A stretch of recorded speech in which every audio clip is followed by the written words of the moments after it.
সংসারে খুশির ফোয়ারা ছুটছে কিয়ারা আদভানি ও সিদ্ধার্থ মালহোত্রার। কেননা প্রথমবারের মতো বাবা মা হতে চলেছেন এই বলিউড তারকা দম্পতি। এর আগে এক সাক্ষাৎকারে সে ইঙ্গিত দিয়েছিলেন কিয়ারা নিজে।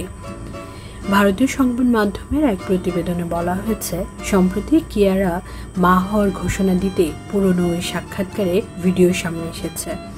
সেখানে কিয়ারাকে জিজ্ঞেস করা হয়, যদি তোমার যমজ সন্তান হয় তবে কি চাও, 2 মেয়ে 2 ছেলে নাকি 1 ছেলে 1 মেয়ে? উত্তরে কিয়ারা বলেন, আমি কেবল 2টি সুস্থ সন্তানের জন্ম দিতে চাই, যা স্রষ্টা আমাকে উপহার দিবেন। এদিকে ওই অনুষ্ঠানে আরও উপস্থিত ছিলেন কারিনা কাপুর, অক্ষয় কুমার সহ আর অনেকে।